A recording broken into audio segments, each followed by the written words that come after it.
Aidez-moi à recevoir à ce pupitre notre bien-aimé frère, le docteur Ghislain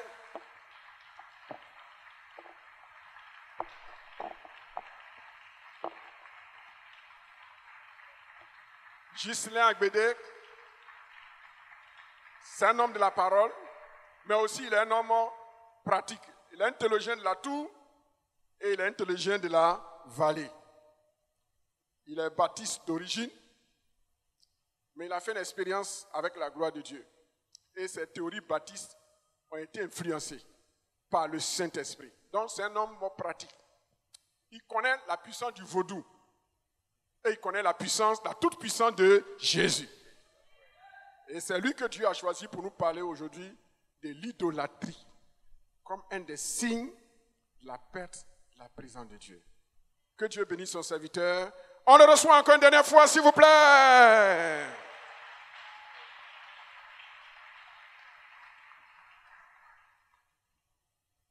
Peuple du Seigneur, que la grâce vous soit accordée de la part de celui qui est, qui était et qui vient, de la part de Jésus-Christ, le témoin fidèle, le premier-né d'entre les morts, le prince des rois de la terre, à celui qui nous aime, qui nous a délivrés de péché par son sang, et également de la part de notre consolateur, le Saint-Esprit, avec qui nous marchons continuellement pour pouvoir rester dans la présence de Dieu. Je voudrais remercier le Seigneur Tout-Puissant pour son choix afin que je puisse communiquer sa parole à son peuple. Je voudrais remercier également les autorités de cette communauté qui, inspirées par le Saint-Esprit, ont voulu que je participe à l'édification du peuple de Dieu. Et je remercie le principal responsable, le révérend, le professeur Vangoré, pour cette main d'association qu'il m'accorde, qu'il me donne depuis ce temps où on se connaît. L'aîné a vu en moi un jeune frère sur qui il peut compter, en qui il peut avoir confiance, et je voudrais toujours mériter cette confiance, agir et prouver que son inspiration est conforme à la parole du Seigneur. Je remercie le peuple du Seigneur et que le Saint-Esprit dispose les cœurs à l'écouter. Saint-Esprit, parle, ton peuple écoute. Idolâtrie comme signe de la perte de la présence de Dieu. Peuple du Seigneur, je prie que Dieu fasse de manière permanente un vide dans le cœur de chacun et qu'il accorde la soif de sa personne, la faim de sa personne à chacun d'entre nous. Comme une biche soupire auprès d'un courant d'eau, nous dit le psaume 42, mon âme soupire auprès de toi. Que nous puissions réellement être dans cette soif de l'Éternel et rechercher sa présence de manière incontournable. Dans mon pays, le Bénin, il y a quelques années, un politicien parlait à ses opposants. En parlant de la biche, il déclare, la biche ne se fâche point avec la rivière. La biche a forcément besoin de la rivière. Elle a beau se fâcher, elle va revenir à la rivière. Il y a un contact permanent entre la biche et la rivière. Et il faudrait qu'en tant que chrétien, cette illustration puisse nous servir sur la nécessité d'avoir ce contact permanent avec l'Éternel pour pouvoir vivre dans sa présence et ne pas perdre cette présence du Seigneur. Je proclame, mon frère, ma soeur, que ta présence à ce programme de Sinaï 2021 marquera un tournant dans ta vie. Ce sera le décollage, ce sera le départ d'une nouvelle alliance, d'une nouvelle relation avec le Seigneur. Moïse, après ce temps passé sur la montagne, l'Écriture nous déclare quoi? Qu'il descendait et afin défendre son visage,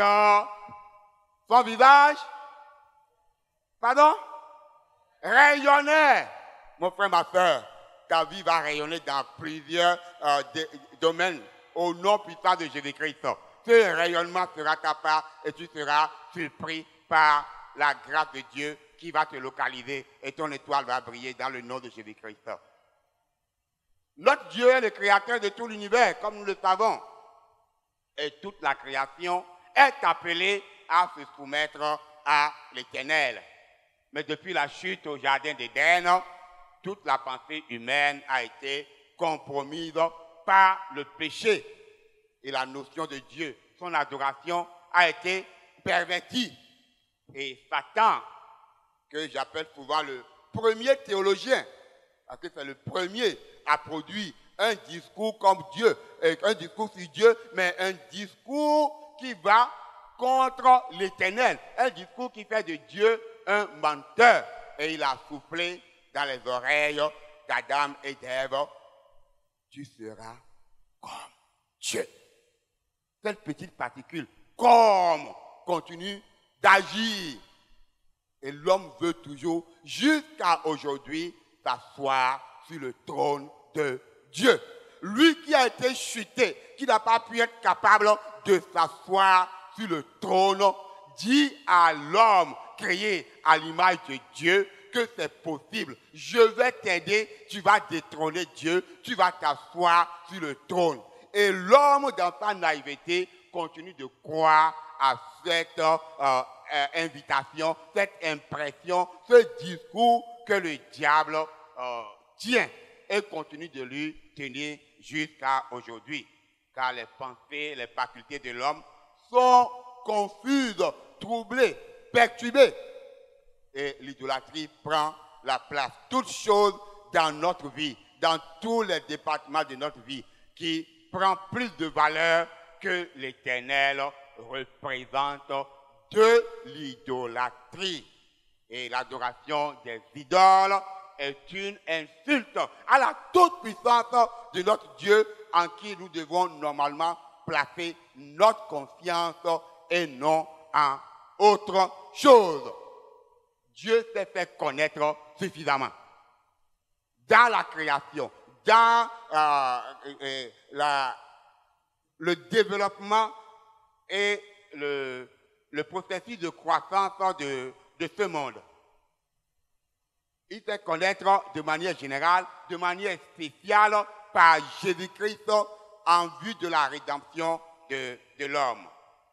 Et la révélation divine, c'est Dieu qui descend. Le christianisme, c'est Dieu qui descend vers l'homme. Dieu s'incarne. Et dans cette vision, depuis le jardin d'Éden, il est dit, Adam, où es-tu? Dieu va à la rencontre de l'homme. C'est ça le christianisme. C'est ça la révélation divine dans laquelle nous nous trouvons. Mais la religion, c'est l'homme qui monte vers Dieu. L'homme qui dit, je vais le trouver, je vais faire des efforts. Mais Dieu dit tout simplement, attends, je descends vers toi. Et l'homme dit non, je préfère monter vers toi. En écoutant les bourdonnements des propos. La religion, c'est la tour de Babel où l'homme monte. Et à cause du péché de l'homme, cette notion confuse qu'il a du Créateur, on assiste à l'apparition de multiples religions, de multiples sortes d'idolâtrie.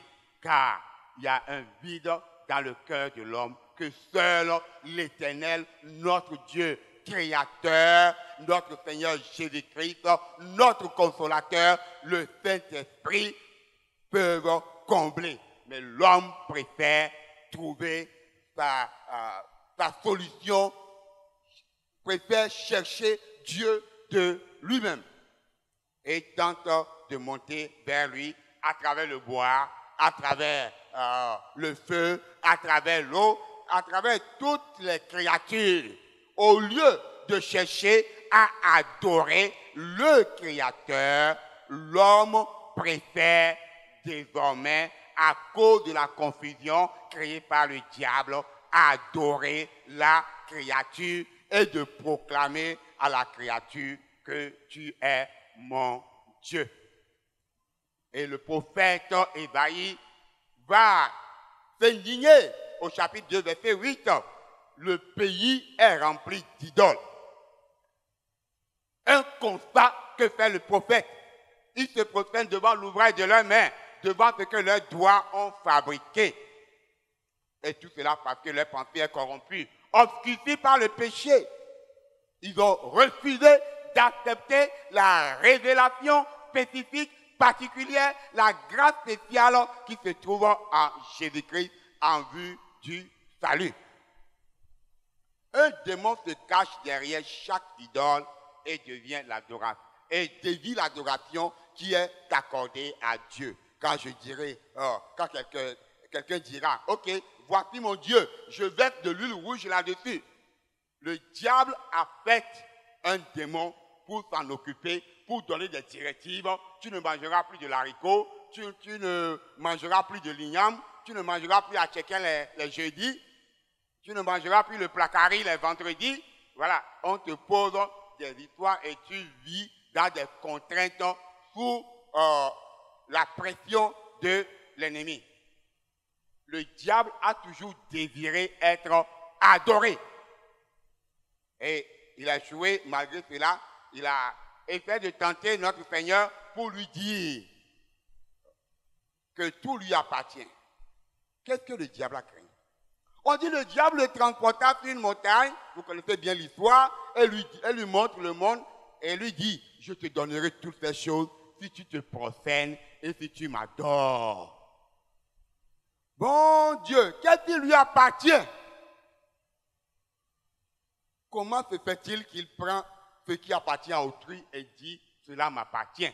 Jésus-Christ nous a déjà dit quoi? Il est quoi depuis le commencement? Il est quoi? Il est voleur.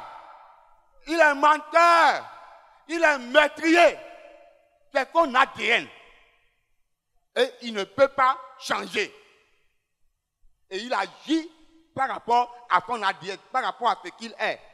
Et l'homme humain est stupide, naïf, et l'écoute, et l'homme croit que lui dit plus la vérité que l'Éternel.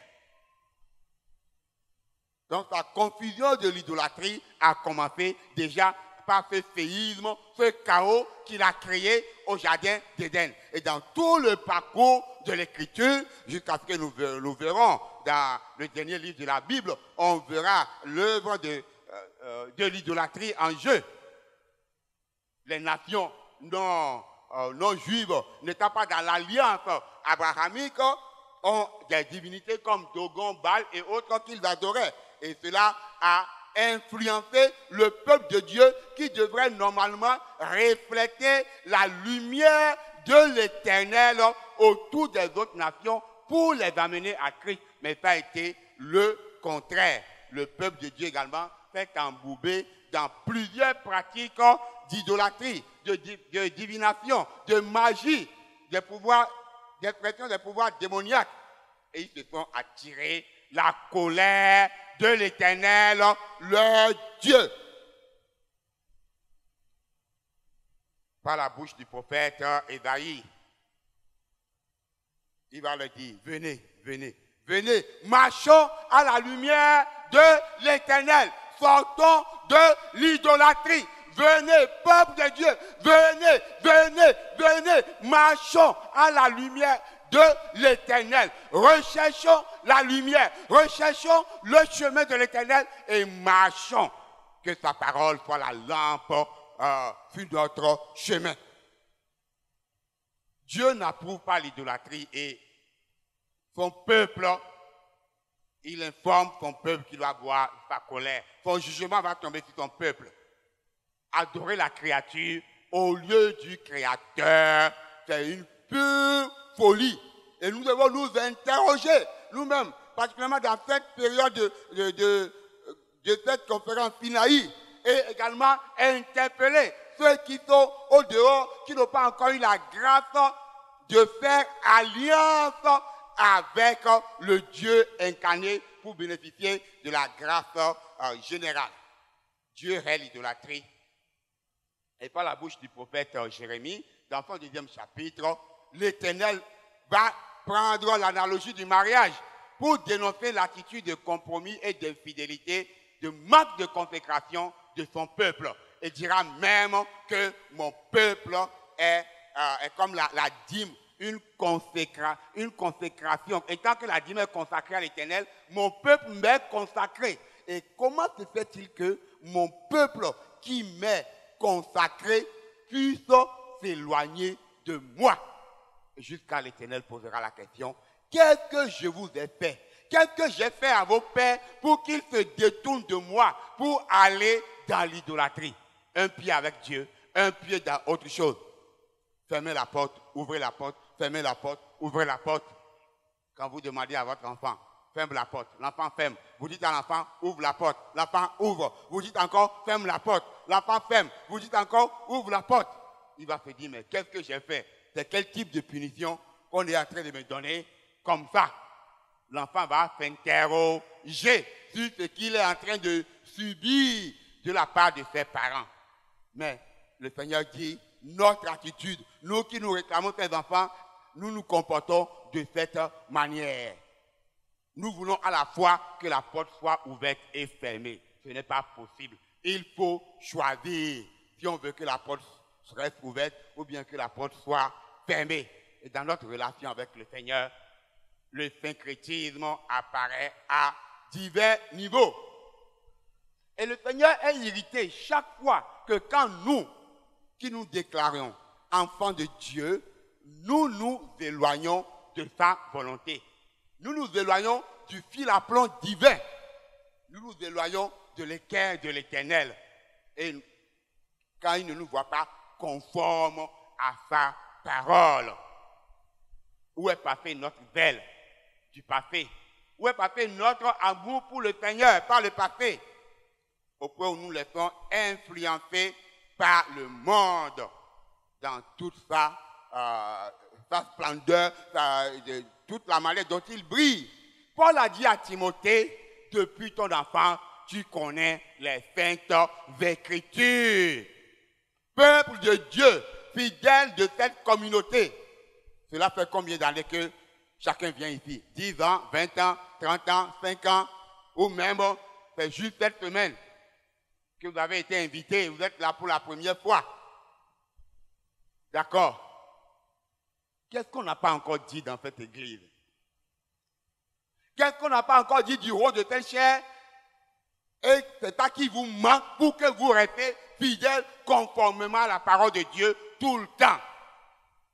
Du 1er janvier au 31 décembre renouvelable, tant que le souffle de vie est là. Mon frère, ma soeur, tu connais l'Écriture. L'essentiel a été donné. Alors pourquoi nous répondons souvent au bourdonnement? Nous écoutons les bourdonnements. Ils bourdonnent dans nos oreilles, l'homme du jardin d'Éden. Et nous croyons toujours qu'il est en train de dire la vérité. Où se trouve notre haine pour le péché? Où se trouve notre zèle pour le Seigneur? Saint Augustin d'Hippone, le père de l'Église, va affirmer que le péché, dans une de ses définitions, c'est une parole, un acte, un désir en opposition à la loi éternelle de Dieu. Donc tout ce qui est contraire à l'Éternel constitue un péché. Dans le décalogue que nous connaissons bien en Exode 20, le Seigneur est revenu sur l'idolâtrie. Il en a parlé là, il a institué ces choses. Tu ne te feras point d'image taillée, tu ne te prosterneras point devant elle. Je passe rapidement.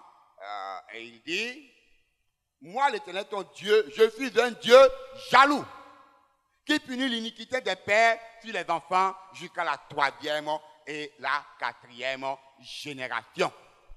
Et dans le livre de Deutéronome, Moïse va rappeler aux enfants nés dans le désert ce qui s'est passé au mont Sinaï, comment l'Éternel est apparu pour donner les 10 commandements et montrer qu'il est contre l'idolâtrie. Le peuple ne devait pas imiter les Égyptiens parmi lesquels ils étaient restés. Il a dénoncé l'idolâtrie et l'adoration d'autres choses que le Dieu créateur est contraire à la Bible et est source de liens générationnels, comme l'Écriture le dit. Je punirai jusqu'à la 3e et la 4e génération dans ce contexte du Sinaï que le Seigneur a eu à parler. Nous verrons l'évolution de cette pensée de l'Éternel avec le prophète Jérémie tout à l'heure. La montagne du Sinaï était en fumée, car Dieu est descendu au milieu de son peuple pour nouer alliance, en lui donnant les termes de cette alliance et lui rappeler que c'est moi, l'Éternel, ton Dieu, qui t'a fait sortir du pays d'Égypte, de la maison de servitude. Et je voudrais te demander de marcher conformément à ma volonté. Un Dieu jaloux qui punit l'iniquité. C'est ainsi qu'il se présente. Il y a une histoire où il y a un restaurant où quand vous mangez, vous mangez, c'est dit que vous mangez gratuitement dans le restaurant. C'est-à-dire, on dit, venez manger, vos petits-fils vont payer la facture. Quand vous rentrez, c'est gratuit pour vous. On dit, votre facture sera pour votre petit-fils. Ok, les gens sont allés, ils ont mangé et on leur présente une facture. On dit, mais vous avez dit que la facture c'est pour mon petit-fils, non? On dit, oui, mais ça là c'est pour ton grand-père. Ce que ton grand-père avait mangé là, c'est ça qu'on te donne maintenant. Mais ce que toi tu es en train de manger là, ton petit-fils, il va venir payer. Mangez, vos petits-fils payeront la facture. Je punirai jusqu'à la 3e et la 4e génération. Et je ferai miséricorde jusqu'à 1000 ans à ceux qui marchent conformément à ma volonté. Alors un choix est là. Restez fidèles au Seigneur pour que les générations futures qui vont venir jusqu'à 1000 ans soient bénies. Ou bien vivre dans le désordre, dans le chaos pour créer des conséquences aux enfants qui ne sont même pas encore nés.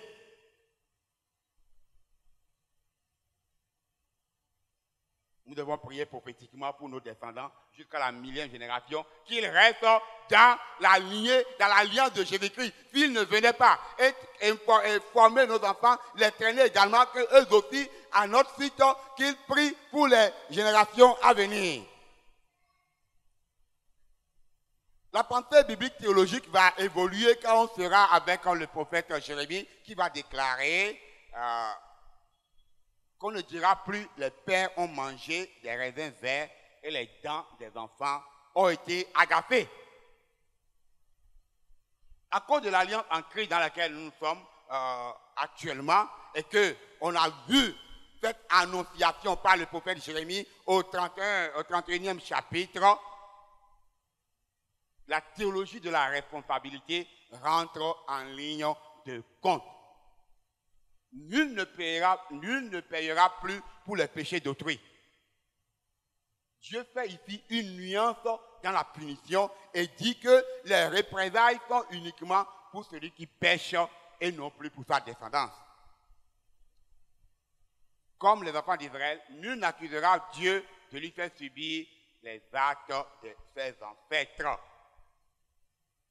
Chacun payera pour ses péchés. La nouvelle alliance annoncée par Jérémie, focalisée et concentrée, réalisée en notre Seigneur Jésus-Christ, implique la théologie de la responsabilité. Chacun doit aller devant le Seigneur pour obtenir miséricorde, pour le pardon de ses péchés, pour revenir à l'Éternel. Et que nous ne dise, je suis en train de souffrir parce que mon grand-père avait fait quelque chose. Non, tu auras dans cette alliance tes œuvres, ta propre marche. Agis maintenant. Est-ce que tu es conforme au Seigneur ou bien toi-même tu fais le double jeu? Je dis souvent, quand on dit non, personne ne m'a vu, non, on se trompe. Dieu le Père, Dieu le Fils, Dieu le Saint-Esprit, les 24 veillards, toute la bête céleste, tout toute cette nuée de témoins dont nous parle l'auteur de l'Épître aux Hébreux, il y a toujours un regard sur vous, même caché dans l'obscurité. Dieu voit tout. Il est l'omniscient, l'omnipotent, l'omniprésent. Rien n'échappe à son contrôle. On peut tromper les hommes. On ne peut pas tromper le Père. Et le Père dévoile. Il dévoile. Quand Dieu donne le temps de la repentance, jusqu'à un moment donné, il dévoile, il ôte le parapluie spirituel et laisse l'ennemi vous détruire, vous renier publiquement. Parce que vous avez été têtus pour accepter, aller à la repentance. Le Seigneur ne rappelle-t-il pas ce soir à quelqu'un ici que c'est moi qui t'ai fait sortir de la vie de péché? Que c'est moi qui te permets de voir la nouvelle saison dans laquelle tu es en train de rentrer à travers ce programme de Sinaï? C'est moi qui t'ouvre les vécus des cieux et qui te fait vivre dans le lait comme dans le miel. C'est moi qui te maintiens le souffle de vie. Alors, pourquoi faire tendance à retourner vers les dieux d'Égypte? Pourquoi faire tendance à chercher la solution en dehors de l'Éternel, ton Dieu? Nul ne peut appartenir à l'alliance avec Jésus-Christ et se retrouver encore dans d'autres alliances. On ne peut poursuivre deux lièvres. Ceux qui sont dans Rose-Croix, franc-maçonnerie là, Dieu va vous délivrer. Ils vont samedi soir, ils vont à la loge franc-maçonne Rose-Croix et dimanche, ils viennent dire Alléluia avec tout le monde. Dieu va vous livrer un spectacle. Quand le temps donné pour votre repentance va arriver et que vous refusez de vous repentir, d'aller voir les responsables, les leaders pour régler la situation, pour revenir vers l'Éternel. Le moment viendra, il va vous livrer. Il y a la femme d'un ancien d'église. Vous m'écoutez? Ancien d'église. Les femmes sont allées au marigot. C'est une maman âgée. Si c'est une jeune fille, je vais dire, ou bien on dira qu'elle ne fait pas encore attacher le pagne. C'est une maman âgée d'un certain âge. Donc, ce n'est pas un problème de savoir attacher le pagne. Et ce n'est pas la première fois que les femmes vont au marigot. À cause des problèmes de conditions d'eau et autres, elles faisaient les groupes pour aller au marigot. Mais ce jour-là, l'Éternel a dit, trop, c'est trop. Elle faisait la lessive au marigot quand son pagne est tombé. La femme de l'ancien, son pagne est tombé. Qu'est-ce que les autres femmes voient, observent? C'est rempli de talismans. Les femmes ont commencé par crier. C'est quoi ça? Quel scandale! Ça a failli perturber l'église. Parce que l'ancien dit au conseil que lui ne savait pas. Vous imaginez qu'il ne peut pas savoir? Ce n'est pas que sa femme a ça sous le lit ou bien dans sa garde-robe. Elle a ça sur elle. L'ancien dit, c'est quand on a parlé de ça que lui-même il a informé. Lui, il ne savait pas.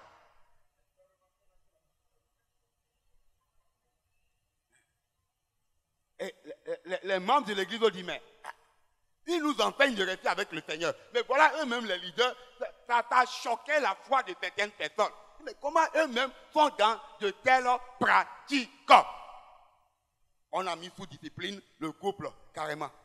Et des enseignements pour fortifier l'église, pour dire, voilà la vérité. Ceux qui s'y écartent, ils ne sont pas conformes à la parole de Dieu. C'est l'Éternel qui a livré en spectacle la femme de l'ancien pour que les gens sachent, voilà ce qui se passe. À la faculté de théologie à Bangui où j'ai étudié. Au sein du personnel, faculté de théologie évangélique de Bangui.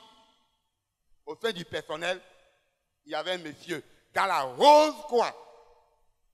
Personne ne savait. Il chantait Alléluia comme tout le monde. Au culte, jeûne, priait. Il était dans tout, avec tout le monde dans la faculté. Qui pouvait soupçonner? Mais quand Jésus-Christ a décidé, Jésus-Christ a dit trop c'est trop. Ce que tu fais là, trop c'est trop. Tu refuses de te repentir.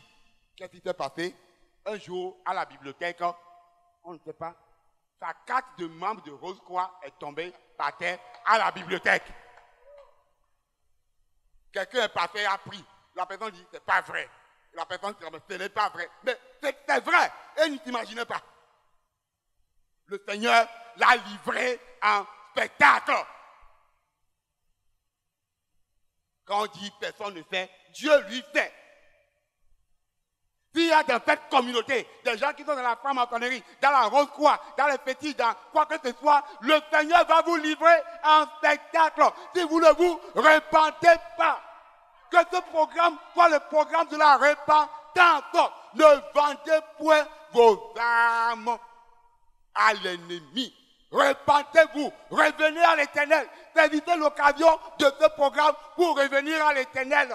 Dieu s'oppose à tous ces types d'idolâtrie. N'abusons pas de la patience de l'Éternel. N'abusons pas de la compassion, de l'amour de l'Éternel. Agissons dans notre libre arbitre pour répondre, pour revenir à l'Éternel. Dans les loges franc-maçonnes, rosicruciennes, on vous dira, non, il n'y a pas de problème. Vous pouvez aller à l'église. Et il y a un problème avec Jésus-Christ. Peut-être avec eux, il n'y a pas de problème. Jésus-Christ demande votre tout, votre être complet, corps, âme, esprit, pour son adoration. Il ne veut pas être partagé. Si vous avez un pied avec Jésus-Christ, vous avez un pied dans autre chose, sachez simplement que vous venez chauffer les chairs ici. Vous n'êtes pas de Jésus-Christ. Il ne vous connaît pas. Revenez dans l'alliance. Saisissez l'occasion de ce programme Sinaï pour renouveler votre alliance avec le Christ qui a versé son sang précieux pour tout un chacun d'entre nous.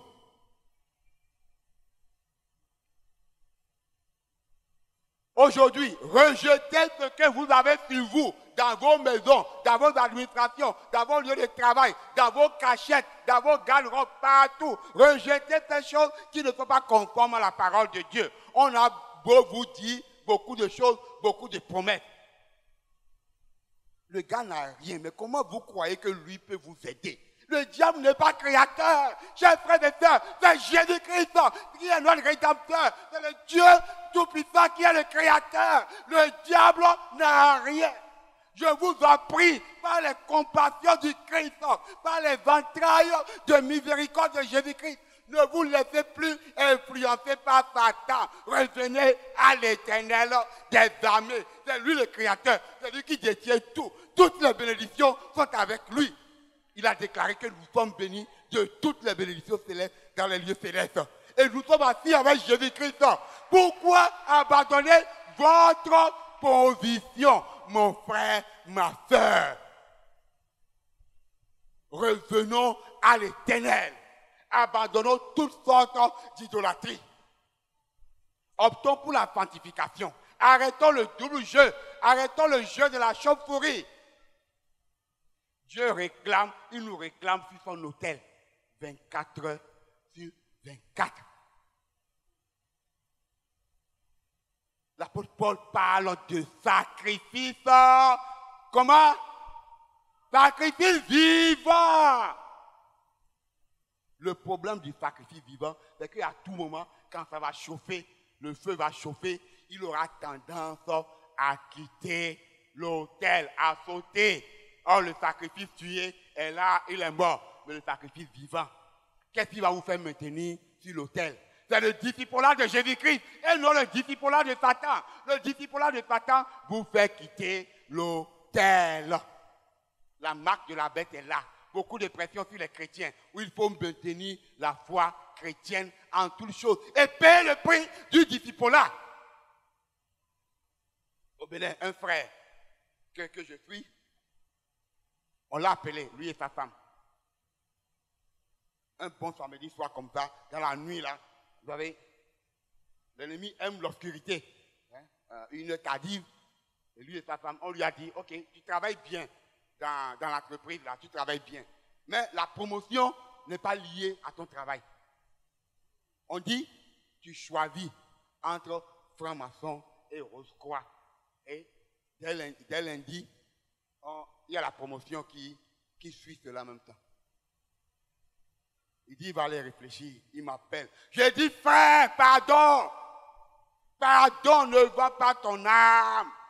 Il dit, oui, ça fait déjà plus près de 20 ans, je suis là. Les petits qui vont rentrer et que moi j'ai formé, moi je les appelle chefs aujourd'hui.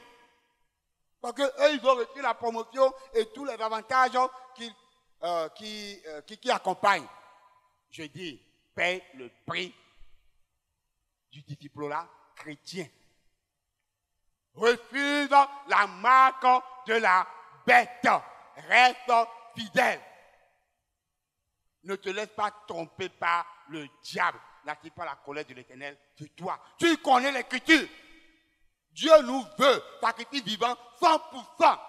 Il dit, je suis un Dieu jaloux.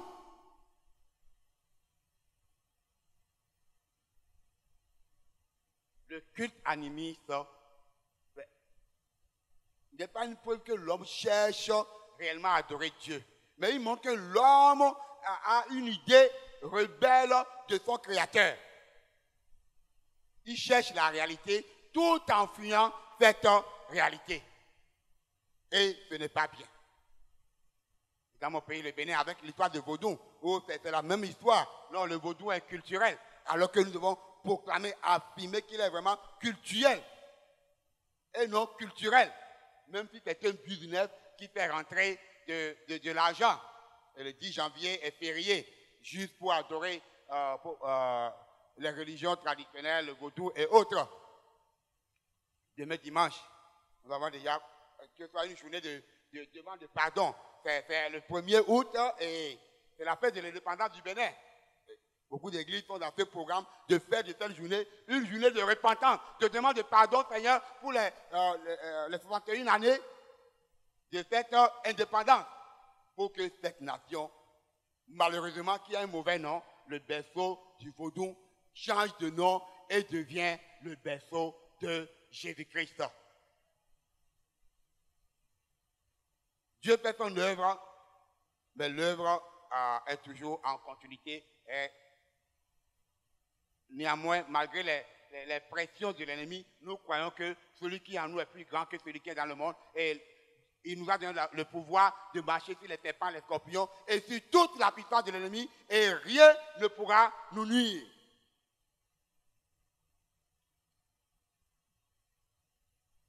Jésus-Christ est la véritable indépendance. De l'indépendance du péché, nous devons aller à la dépendance totale de Jésus-Christ. De l'esclavage du péché, nous devons aller à l'esclavage en Christ et demander cela également pour nos nations, particulièrement celles d'Afrique. C'est pour la liberté que le Christ nous a libérés. Ne faisons donc point de cette liberté un élément pour se mettre sous le joug de l'esclavage.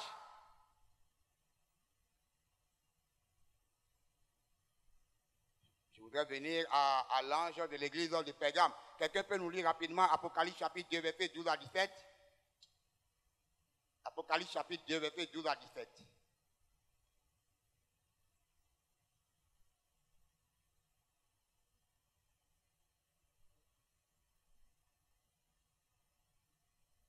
Le dernier livre de la Bible,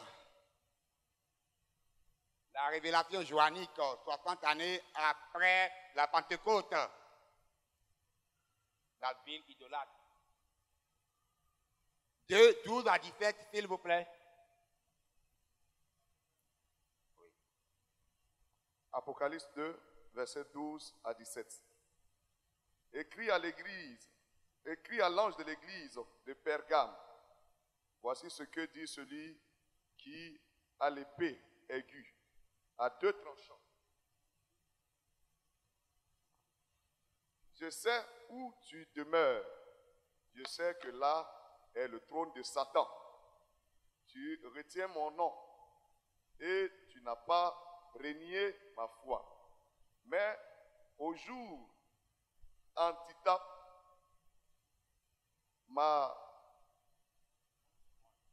mon témoin fidèle, qui a été...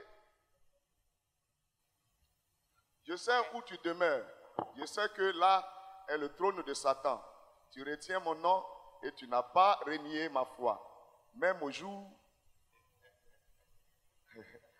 jour Antipas, mon témoin fidèle, qui a été mis à mort chez vous, là où Satan a sa demeure. Mais j'ai quelque chose contre toi, c'est que tu as là des gens attachés à la doctrine de Balaam, qui enseigne à Balak à mettre une pierre d'achoppement devant le fils d'Israël, pour qu'il mangeasse des viandes sacrifiées aux idoles et qu'il se livrasse à l'impudicité.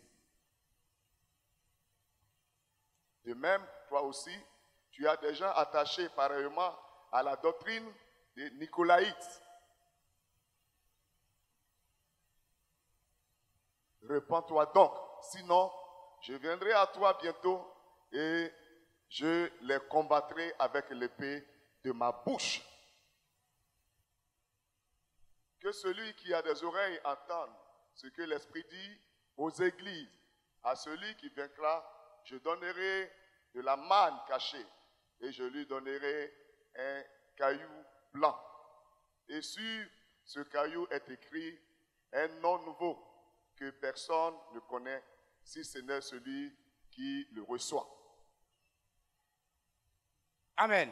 Le témoin fidèle Antipas est mort martyr pour avoir refusé l'idolâtrie en vogue à Pérgame.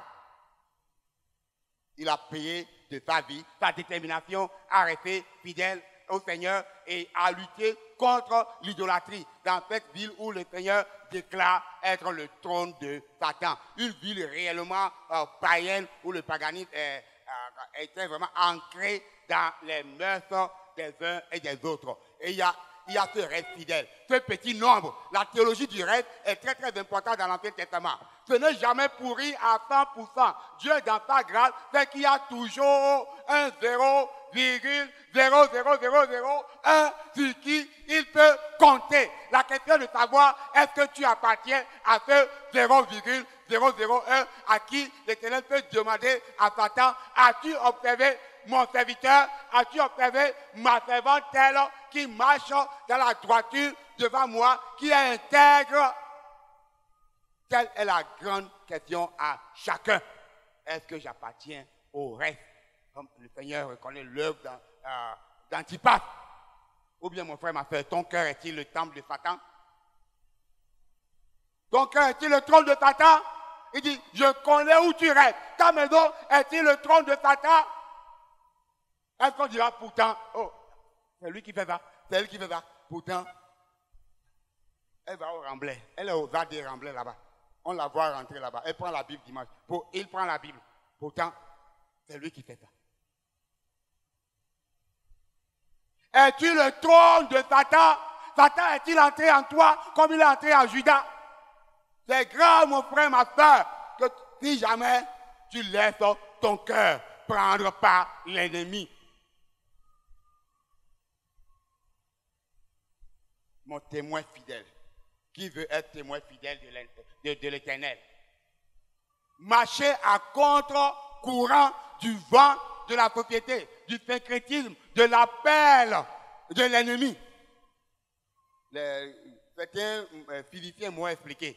L'avion, c'est pas ce qu'ils m'ont dit.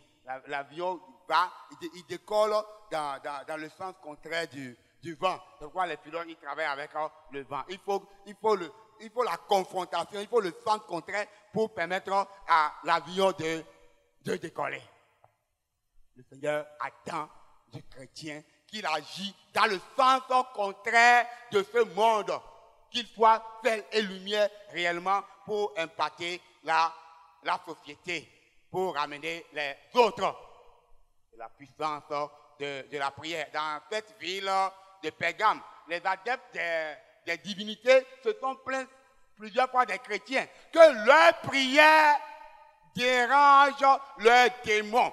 Ça, on entend. Et ça, c'est une histoire qui date du 1er siècle. Et en ce moment, il constatait cela et s'opposait aux chrétiens. Il demandait aux chrétiens de bouger la puissance de la prière. Donc, nous avons tout en Christ. Alors, que cherchons-nous ailleurs? Que cherchons-nous ailleurs? Lisez Éphésiens. Il y a une expression qui revient. En lui. Lisez le premier chapitre d'Éphésiens. En lui, en lui, en lui, en lui, en lui. C'est lui-là, c'est Jésus-Christ. Tout est en lui. Dis à ton frère, en lui. Dis-lui. En lui encore. En lui 3 fois. Tout est en lui. Rien n'est ailleurs. Fais la différence et ne te laisse pas emporter par toutes sortes d'idolâtrie. Antipas peut montrer un véritable intercesseur pour la gloire du Seigneur. Et le Christ a fait présenter comme celui qui a l'épée. L'épée symbolisait le jugement. Et la parole de Dieu même est l'épée à double tranchant qui agit pour transformer les choses. Sa parole ne sort point sans produit d'effet. Aujourd'hui, dans notre siècle présent, les appareils sont là dans tout domaine. Une apologie de tout ce qui ne glorifie pas le nom du Seigneur. Et chacun a sa vérité, dit-on. Que nous sommes dans un monde pluraliste où chacun a sa vérité. Mais la vérité véritable reste notre Seigneur Jésus-Christ qui a dit « Je suis le chemin, la vérité et la vie ». Nul ne vient au Père que par moi. Dieu n'a pas un plan B pour le salut de l'humanité. Dis à ton frère que Dieu n'a pas un plan B. Il n'y a pas de plan B pour le salut de l'humanité.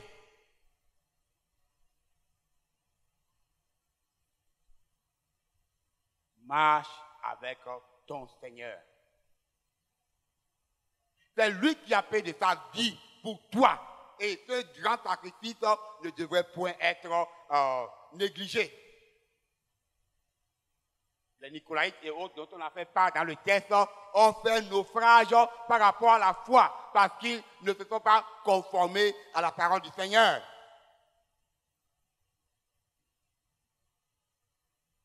L'Africain est à la recherche de son identité et cela favorise davantage le syncrétisme. On est ici. Mais, quand ça chauffe,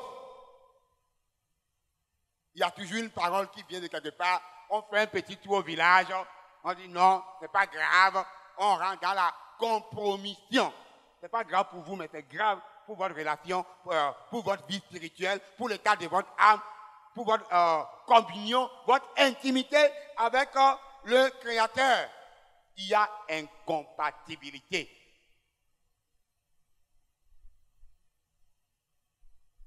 La trompette doit sonner. Et la trompette doit sonner. Elle est en train de sonner depuis le lundi dans ce programme de Sinaï pour appeler le peuple de Dieu à la repentance dans tous les aspects afin de renouveler l'alliance avec le Christ, d'obtenir le pardon pour continuer dans les bénédictions qui sont en lui, en Christ. Que celui qui a des oreilles entende ce que l'Esprit dit aux églises. À celui qui vaincra, je donnerai la manne cachée et je lui donnerai un caillou blanc. Sur ce caillou est écrit un nom nouveau que personne ne connaît. La fin vaut mieux que le commencement, dit l'Écriture. À celui qui vaincra, c'est à lui que l'Éternel donnera. Répands-toi, sinon je viendrai vers toi. Je te combattrai avec l'épée, dit l'Éternel. Le Seigneur qui s'insurge contre les pratiques des chrétiens qui sont dans la mondanité, qui sont dans l'idolâtrie de toutes sortes. Parfois des choses inimaginables en milieu chrétien. Que même on ne retrouve point parmi les païens. Au lieu d'être sous le discipulat de Jésus-Christ, beaucoup de chrétiens permettent de jouer et se mettre sous le discipulat de Satan. Il est notre accusateur. Il est méchant, ce monsieur. Comprenez ça, les amis. Ne jouez pas avec lui. Il est très, très subtil. C'est lui qui vous conduit. Il vous encourage à rentrer dans le péché. Et quand vous rentrez dans le péché, il est encore le premier à venir vous dénoncer, se présenter. Il est l'accusateur pour dire, vous avez violé l'alliance de l'Éternel. Désormais, c'est lui qui a les droits sur vous. Et Dieu est un Dieu de justice. Quand le diable a raison, Dieu lui donne raison. Arrêtons d'écouter le bourdonnement de l'ennemi. Prenons au sérieux les avertissements du Seigneur qu'il a commencé par donner dans ce programme depuis lundi et qu'il continuera par donner jusqu'au 5 septembre dans le cadre de ce programme pour qu'il y ait réellement un renouveau au sein de l'Église, un renouveau individuel, un renouveau communautaire. Parce que nous devons toujours être gardiens les uns des autres, par les propos que l'autre a prononcés en Genèse 4. Est-ce que je suis le gardien de mon frère? Oui! Tu es le gardien de ton frère, tu es le gardien de ta soeur, tu es mon gardien, je suis ton gardien. Nous sommes gardiens les uns les autres pour pouvoir évoluer dans notre marche quotidienne avec le Christ.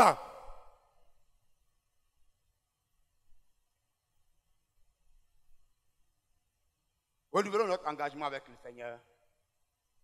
Éloignons-nous de toute sorte d'idolâtrie. Et la bénédiction, on dit le caillou blanc. L'espérance qui nous attend dans l'éternité. La récompense avec le Seigneur. Où on dit un nom sera écrit. Il n'y aura pas de négociation, il n'y aura pas de corruption, il n'y aura pas de compromis. Si tu as droit au caillou, tu as le caillou. C'est le visa d'entrée dans la présence de l'Éternel pour participer au nom de l'agneau. Chacun aura son caillou. On ne peut pas échanger de cailloux. Tu vas dire à l'autre, donne ton caillou, je vais voir ce qu'on a écrit dessus. Quelle était toi ta marche sur la terre? Que faisais-tu quand l'autre marchait conformément à la volonté de Dieu? Toi, tu préférais écouter les bourdonnements de l'ennemi. Trop tard. Que notre espérance soit rattachée au Seigneur dans cette attente du banquet céleste. Un nom nouveau que personne ne connaît. Il n'y a pas deux personnes identiques sur cette terre. Que celui qui a des oreilles entende ce que dit l'Écriture. Mon frère, ma soeur, dans ta marche avec le Seigneur, que ce soit un renouvellement, que ce programme de Sinaï donne du tonus. Tonus. Dis à ton frère, à ton prochain, prends du tonus dans ce programme. Je lui prends du tonus dans ce programme. Et cours dans ta marche avec le Seigneur. Faut courir. Déterminé, focalisé sur l'objectif. Vous voyez, c'est le temps des Jeux Olympiques. Vous voyez, l'objectif doit être atteint. Mon frère, ma soeur, si tu ne peux pas courir, marche rapidement avec le Seigneur.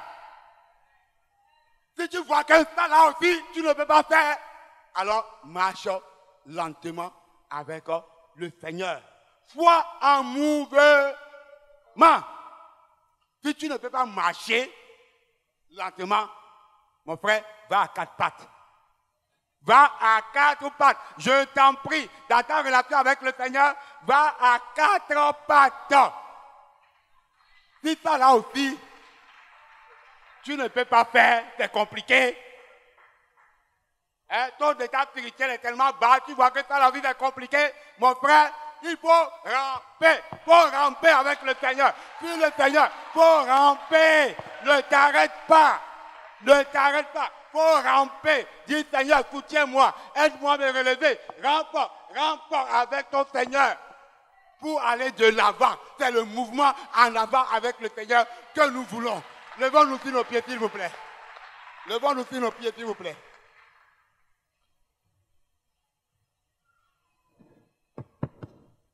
Quel message. Quel prédicateur.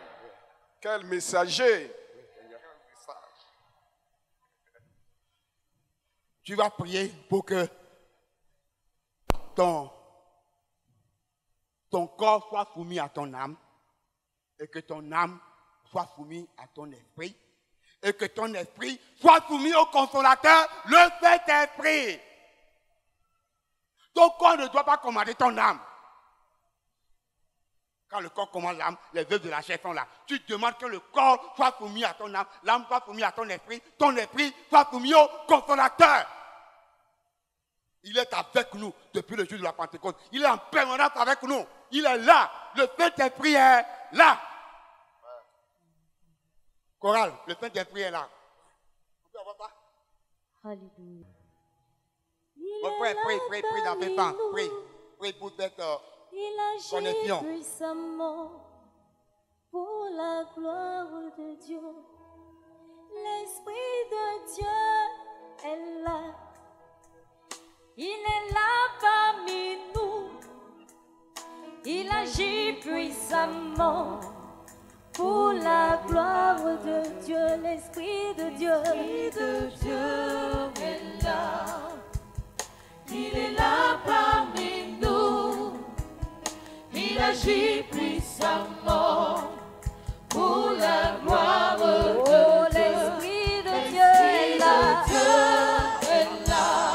Il est là parmi nous. Il agit puissamment pour la gloire de Dieu. Oh, il veut te toucher. Amen. Il veut te toucher. Amen. Oh, il veut te toucher. Amen. Pour la gloire de Dieu. Oh, il veut te toucher. Amen. Il veut te toucher. Amen. L'Esprit de Dieu veut te toucher. Amen. Pour la gloire de Dieu. L'Esprit de Dieu est là. Il est là. Il est là parmi nous. Il agit puissamment pour la gloire de Dieu. L'Esprit de Dieu est là. Il est là parmi nous. Il agit puissamment pour la gloire de Dieu. Oh, il veut te remplir. Amen. Il veut te remplir. Amen. L'Esprit de Dieu veut te remplir. Amen. Oh, pour la gloire de Dieu. Ah, il veut te transformer. Amen. L'Esprit de Dieu veut te transformer. Amen. Oh, il veut te transformer. Amen. Pour la gloire de Dieu. Il veut te toucher. Amen. Il veut te toucher. Amen. Il veut te toucher. Amen. Pour la gloire de Dieu. Peut-être tu te diras que, bon, moi je ne suis pas dans des pratiques, ça ne me concerne pas, l'idolâtrie dans ton cœur. Tu vas demander maintenant au Saint-Esprit de te révéler toute autre chose dans ta vie qui prend la place de ton Seigneur et que tu confesses cela maintenant pour demander la repentance, pour te soumettre totalement à l'Éternel. Prie dans ce sens, mon frère, ma soeur.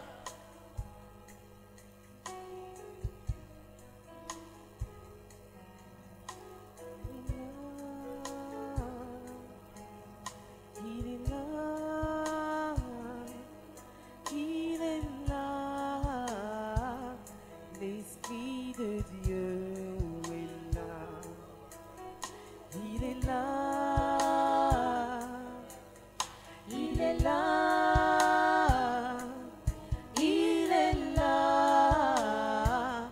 l'Esprit de Dieu est là. Il est là pour te visiter. Il est là pour te restaurer.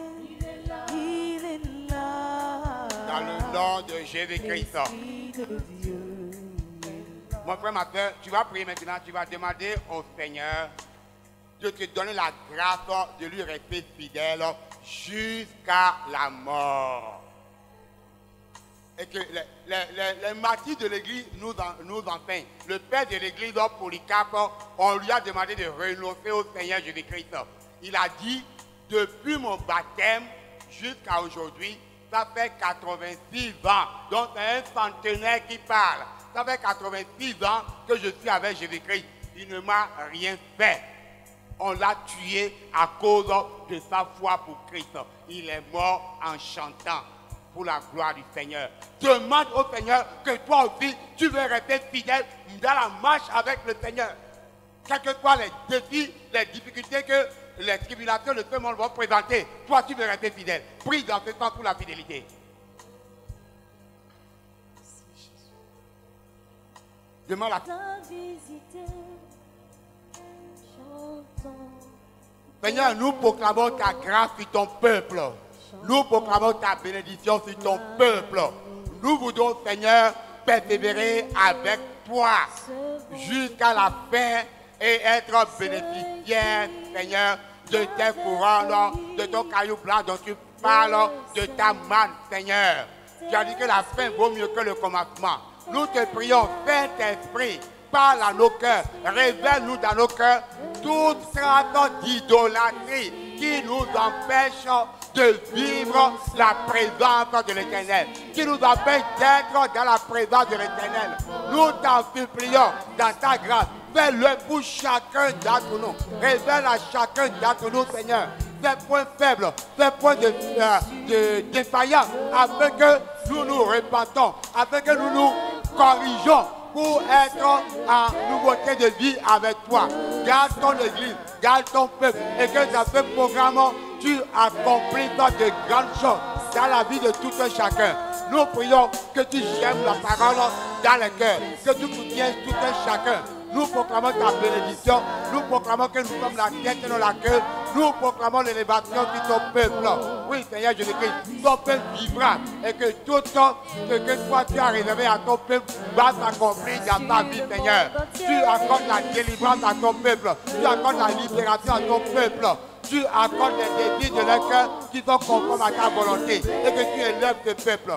Père éternel Dieu, en ton nom, je bénis ton peuple au nom du Père, du Fils et du Saint-Esprit. Amen. Amen. Vous avez été édifié? Partagez ce message et transformez une vie. Pour plus d'enseignements, abonnez-vous à nos pages. Que Dieu vous bénisse.